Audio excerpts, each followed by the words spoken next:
12वीं कक्षा के विद्यार्थियों, आज हम आपका भास्वती पुस्तक का जो आपकी 12वीं कक्षा में लगी हुई है, इसका छठा पाठ प्रारंभ कर रहे हैं। ये आपके फाइनल टर्म में, सेकंड टर्म में ये पाठ आने हैं। मैंने आपको बताया था कि छठा पाठ, 7वां, 9वां और 11वां 4 पाठ आपके सेकंड टर्म सिलेबस में हैं। तो छठे पाठ का नाम है सूक्ति सौरभम। जब आप अपनी भास्वती पुस्तक खोलेंगे तो उसमें छठे पाठ पे आपको पुस्तक खोलनी है, जिसका नाम है सूक्ति सौरभम। इसका अर्थ हुआ सुवचन सुगंध, यानी कि अच्छे वचनों की सुगंध। पाठ का ये नाम है। तो इसमें कुल 12 श्लोक हैं। आज हम 3 श्लोकों का अध्ययन करेंगे, 3 श्लोकों का अभ्यास करेंगे। तो इनका पहले मैं अन्वय और शब्दार्थ बताते हुए इनका सरलार्थ करूँगा। उसके बाद इस पर आधारित प्रश्नों का अभ्यास करेंगे हम। तो आप साथ साथ अपनी पुस्तक खोलकर एक एक श्लोक का वैसे वैसे ही अभ्यास करेंगे, ये वीडियो देखकर। जहाँ से कुछ समझ में नहीं आएगा वो आप व्हाट्सएप पर या यूट्यूब पर ही आप क्वेश्चंस पुट कर सकते हैं, मैं उनका उत्तर दूंगा। तो बच्चों, एक एक शब्द को, एक एक वाक्य को ध्यान से समझेंगे, पढ़ेंगे और समझेंगे अच्छी तरह।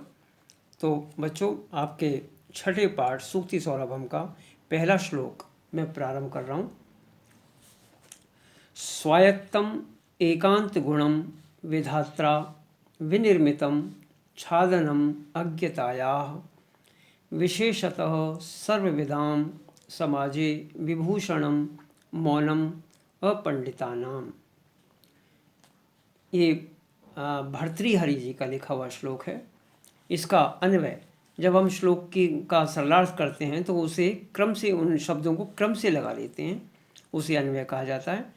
तो इस श्लोक का हम अर्थ करेंगे कि स्वायत्तम एकांत गुणम विधात्रा, कि विधात्रा, विधाता ने स्वायत्तम एकांत गुणम, स्वायत्तम माने स्वतंत्र, एकांत गुणम, एकांत के गुण को, जो स्वतंत्र एकांत को, अज्ञताया माने अज्ञ जो लोग हैं, मूर्ख जो लोग हैं, उनके छादनम विनिर्मितम, उनके आवरण का निर्माण किया है। उनके लिए विधाता ने स्वतंत्र एकांत को मूर्खों के आवरण के रूप में निर्मित किया है। विनिर्मितम माने निर्मित किया है। विशेषतः, विशेष रूप से, सर्वविदाम समाजे, सर्वविदाम समाजे, सर्वविदाम माने जो सब कुछ जानने वाले जो लोग हैं, विद्वान जो लोग हैं, उनके समाज में अपंडितानाम विभूषणम मौनम अस्ति।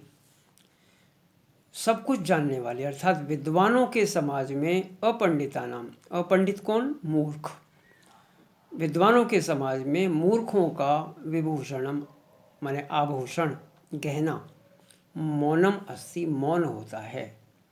इस सारे श्लोक का अर्थ हुआ बच्चों कि विधाता ने स्वतंत्र एकांत को, अकेले रहने को, मूर्ख लोगों का आवरण बनाया है, उनके लिए पर्दा बनाया है। कहने का तात्पर्य ये हुआ कि जो मूर्ख लोग हैं वे एकांत में ही रहें तो अच्छा है, उनकी मूर्खता छिपी रहेगी। क्योंकि जब विद्वानों के समाज में वो आते हैं तो उनका पर्दा हट जाता है, उनका आवरण हट जाता है और वो पहचान लिए जाते हैं, उनकी मूर्खता स्पष्ट हो जाती है। इसलिए वे एकांत में रहें तो अच्छा है, और दूसरा, जो मूर्ख लोग हैं वे मौन रहें तो अच्छा रहता है, उन्हें चुप ही रहना पड़ता है। तो इस सारे श्लोक का भावार्थ ये हुआ कि हमें मूर्खता छोड़कर हमें विद्वान बनना चाहिए, पढ़ लिख करके ज्ञान प्राप्त करना चाहिए, जिससे कि हम एकांत में रहने के लिए विवश ना हों और विद्वानों के समाज में हमें चुप ना रहना पड़े। तो ये इस श्लोक का पूरे का अर्थ हुआ। अब बच्चों, इस पर आधारित साथ साथ हम प्रश्नों का अभ्यास भी करते चलते हैं। तो पहला जो श्लोक पढ़ा हमने, इसके आधार पर क्या क्या प्रश्न हो सकते हैं वो सारा हम अभ्यास कर लेते हैं।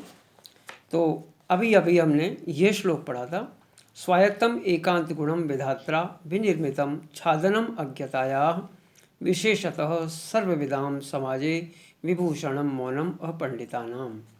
अब इस पर आधारित प्रश्न करते हैं हम। एक पदेन उत्तरत्, एक पद में उत्तर देना है। विधात्रा किम विनिर्मितम, विधात्रा किम विनिर्मितम। अब जो श्लोक का मैंने अर्थ बताया और ये श्लोक आपके सामने है, इसमें से आपको उत्तर ढूंढने हैं, इसी में से उत्तर तलाशने हैं, आपको निर्माण करना है उत्तरों का। तो विधात्रा किम विनिर्मितम ये मैं बता देता हूँ। विधात्रा किम निर्मितम, विधात्रा स्वायत्तम एकांत गुणम विनिर्मितम, ये इसका उत्तर हो जाएगा। दूसरा, समाजे केशाम मौनम विभूषणम, समाजे केशाम मौनम विभूषणम। तो एक पदेन उत्तरम, एक पद में क्या उत्तर होगा इसका? स्वायत्तम एकांत गुणम, ये इसका उत्तर हो जाएगा। दूसरा, समाजे केशाम मौनम विभूषणम, समाजे समाज में किनका मौन विभूषण होता है, आभूषण होता है, गहना होता है। तो इसका उत्तर होगा अपंडितानाम, समाजे अपंडितानाम मौनम विभूषणम। तो केशाम के स्थान पर आ जाएगा अपंडितानाम। तो एक पद में उत्तर हो जाएगा अपंडितानाम। ये पूर्ण वाक्येन उत्तरत्। विधात्रा कस्याः छादनम विनिर्मितम, विधात्रा कस्याः छादनम अज्ञतायाः छादनम विनिर्मितम, कस्याः अज्ञतायाः। तो पूर्ण वाक्य में उत्तर होगा विधात्रा अज्ञतायाः छादनम विनिर्मितम। दूसरा, केशाम कुत्र च अपंडितानां मौनम विभूषणम। तो इसका उत्तर हो जाएगा केशाम सर्वविदाम, कुत्र च समाजे। तो पूरा उत्तर कैसे होगा? सर्वविदाम समाजे अपंडितानां मौनम विभूषणम, ये पूर्ण वाक्य में उत्तर हो जाएगा। अब यथा निर्देशम उत्तरात्, इन प्रश्नों को भी देख लेते हैं।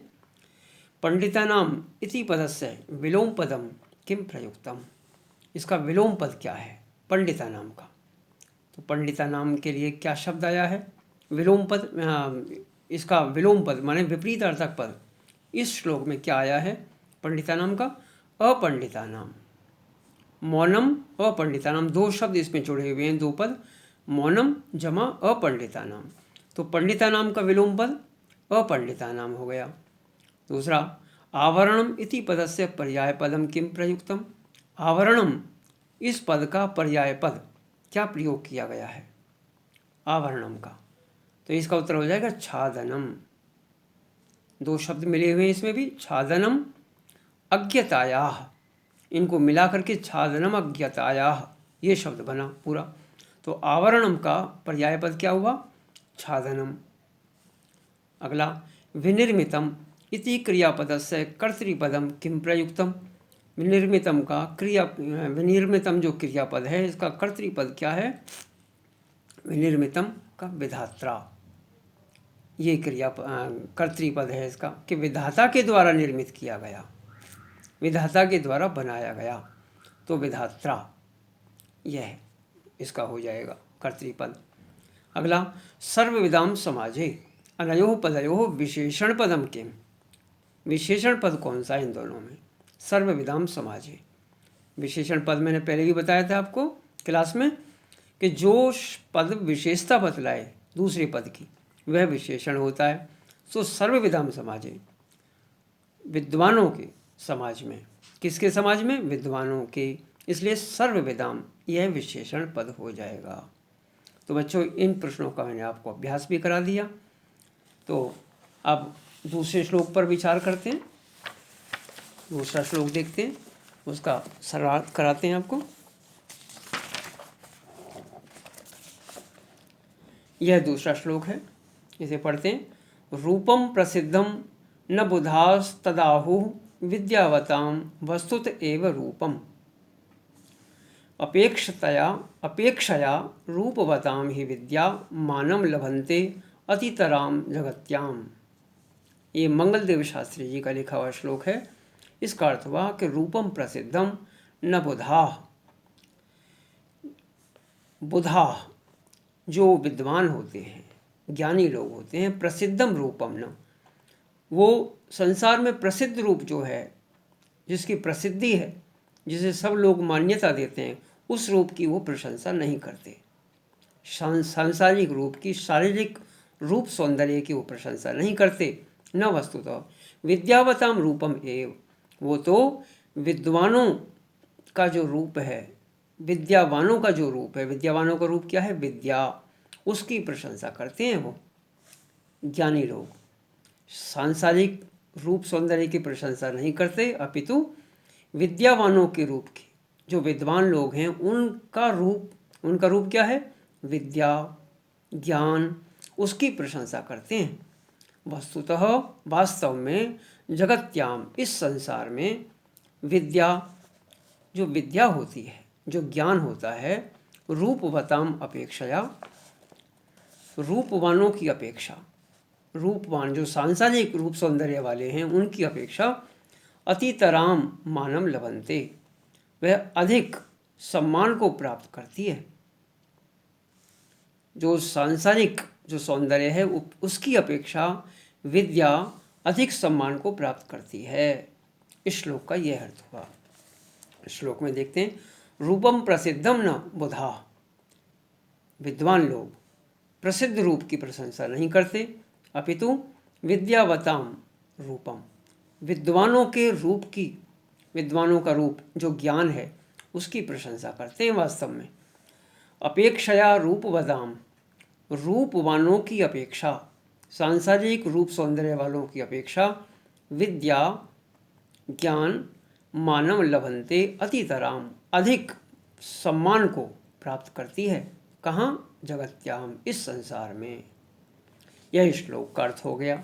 अब इस पर आधारित हम प्रश्नों पर विचार कर लेते हैं। यह दूसरा श्लोक हो गया। यह श्लोक अभी हमने पढ़ा था। रूपम प्रसिद्धम न बुधास तदाहुर्विद्यावताम वस्तुत एव रूपम अपेक्षया रूपवताम ही विद्या मानम लभन्ते अतितराम जगत्याम। अब इसके पहला प्रश्न है, एक पदेन उत्तरात् वस्तुतः केशाम रूपम एव रूपम भवति।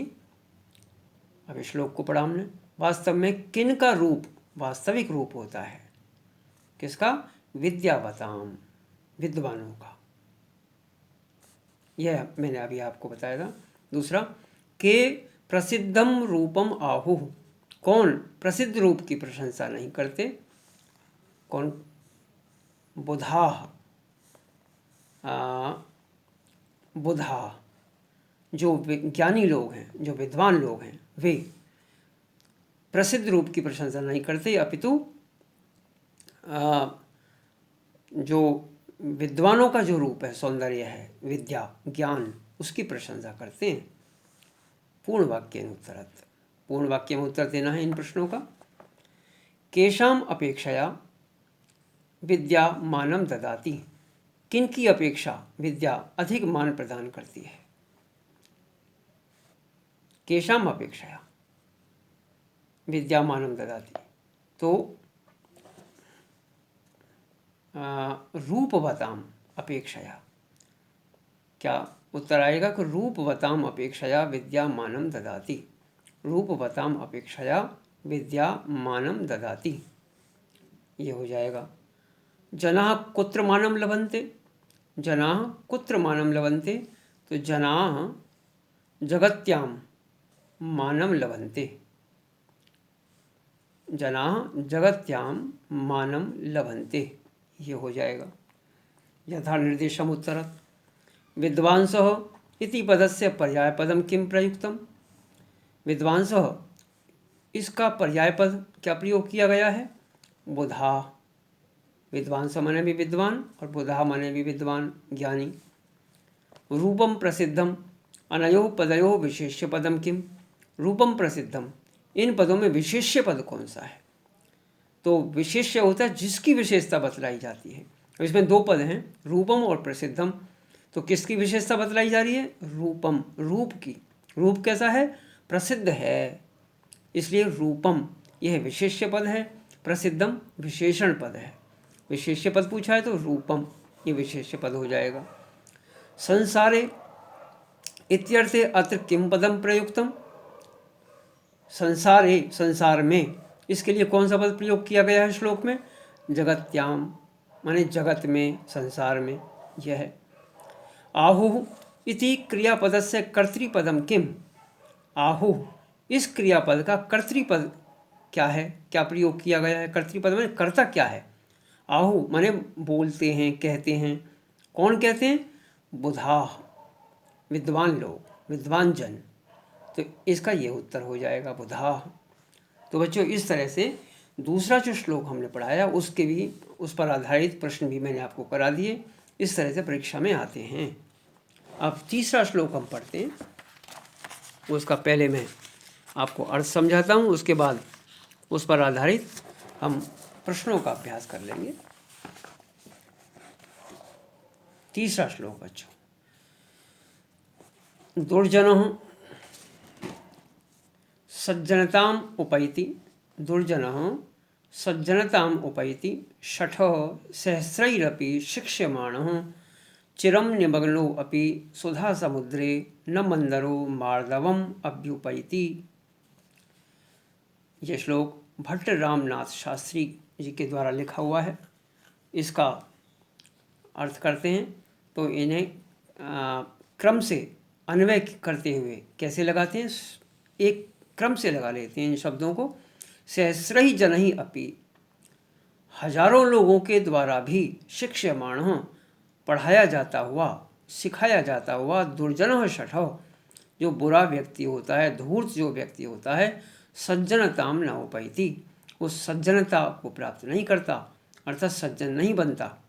यथा जिस प्रकार चिरम बहुत समय तक, सुधा समुद्रे अमृत के समुद्र में, निमग्न अपि डूबा हुआ भी, मंदरः मंदराचल पर्वत, मार्दवम न अभ्युपैति नम्रता को प्राप्त नहीं करता।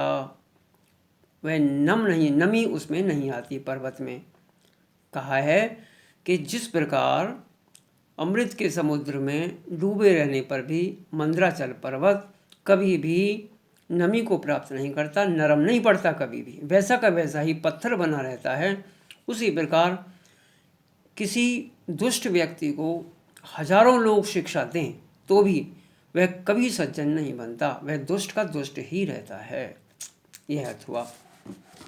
श्लोक में एक बार देखें, दुर्जनः सज्जनताम उपैति न उपैति, न यहाँ दे रखा है, दुर्जनः सज्जनताम न उपैति, दुर्जन सज्जन नहीं बनता। शठः जो धूर्त होता है, मूर्ख जो होता है, दुष्ट जो होता है, ऐसा बुरा व्यक्ति जो दुष्ट भी हो, सज्जन नहीं बनता। सहस्रहि अपि शिक्ष्यमाण, हजारों, सहस्रहि अपि माने हजारों लोगों के द्वारा, शिक्ष्यमाण शिक्षा दिए जाने पर भी सज्जन नहीं बनता हो। कैसे? कि चिरम निमग्नो अपि, चिरम माने देर तक, बहुत समय तक, निमग्नो अपि डूबे रहने पर भी, सुधा समुद्र में, सुधा समुद्र माने सुधा समुद्र में, अमृत के समुद्र में बहुत समय तक डूबे रहने पर भी, मंदरो मंदराचल पर्वत, न मार्दवम अभ्युपैति नम्रता को प्राप्त नहीं करता, अर्थात नरम नहीं पड़ता हो। अमृत के समुद्र में डूबे रहने पर भी कभी नरम नहीं पड़ता। यह कहा है श्लोक में। आपको समझ आ गया होगा। अब इस पर आधारित प्रश्न भी कर लेते हैं।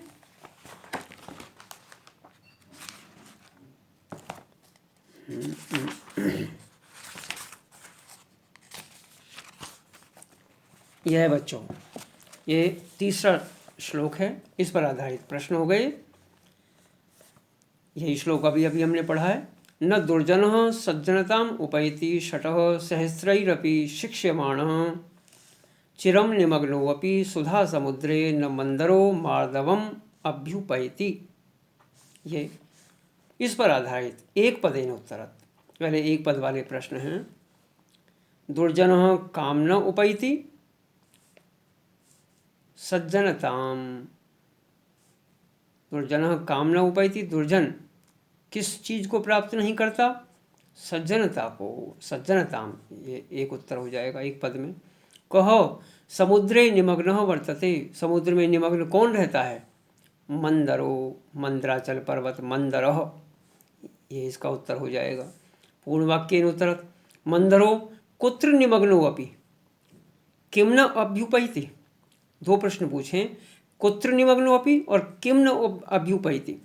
मंदराचल पर्वत कुत्र निमग्नो अपि, कुत्र का सुधा समुद्रे, मंदरो सुधा समुद्रे निमग्नो अपि किम न अभ्युपैति मार्दवम। तो पूरा उत्तर क्या होगा? मंदरो सुधा समुद्रे निमग्नो अपि मार्दवम न अभ्युपैति, ये हो जाएगा। दूसरा, कई शिक्ष्यमाणः शठः काम न उपैति, नोपैति। कई शिक्ष्यमाणः सहस्त्रैरपि, सहस्त्रैरपि शिक्ष्यमाणः शठः काम न उपैति सज्जनताम न उपैति। तो सहस्त्रैरपि शिक्ष्यमाणः शठः सज्जनताम न उपैति, ये हो जाएगा। यथा निर्देशम उत्तरात् सज्जनः इति पदस्य विलोम पदम। सज्जनः का विलोम क्या हो गया? शठः, नहीं दुर्जनः, दुर्जनः। सज्जनः का विलोम पद हो गया, विपरीतार्थक, ठीक है। खलः इति पदस्य पर्याय पदम। खलः, खलः माने दुष्ट होता है, इसका पद का पर्याय पद कौन सा हो गया? पर्यायवाची शठः, इसका पर्यायवाची हो गया। अभ्युपैति इति क्रियापद से कर्तृपदम किम। अभ्युपैति का क्रियापद कौन सा है? अभ्युपैति, अभ्युपैति का क्रियापद कौन सा हो जाएगा? इसका क्रियापद कौन सा होगा? मंदरो, मंदरः, ये इसका क्रियापद कर्तृपद हो जाएगा अभ्युपैति का। अगला, सुधा समुद्रे अनयो पदयो विशेषणम पदम किम। विशेषण पदम किम? सुधा समुद्रे, सुधा के समुद्र में, अमृत के समुद्र में, इनमें विशेषण पद कौन सा है? तो समुद्र है, किस चीज़ का है? सुधा का है, अमृत का है। तो सुधा समुद्र की विशेषता बतला रहा है, इसलिए सुधा विशेषण पद है, समुद्र है विशेष्य पद। विशेषण पूछा है तो सुधा विशेषण पद हो जाएगा। तो क्या लिखा जाएगा? सुधा समुद्रे अनयो पदयो विशेषण पदम सुधा। ये तो इस तरह से बच्चों आज हमने 3 श्लोक पढ़े, 3 श्लोकों का अनुवाद पढ़ा, भावार्थ पढ़ा और उन पर आधारित प्रश्न भी मैंने आपको करा दिए। अगले वीडियो में मैं अगले 3 श्लोक आपको कराऊंगा। इस तरह से 12 श्लोक हम धीरे धीरे पूर्ण कर लेंगे। तो इनका बच्चों अच्छी तरह से अभ्यास करना, प्रश्नों का अभ्यास करना। कुछ समझ में ना आए तो व्हाट्सएप पर या यूट्यूब पर क्वेश्चंस पुट कर लेना, उनके मैं आपको उत्तर दूंगा। अगले वीडियो में फिर मिलते हैं बच्चों। Okay, thanks.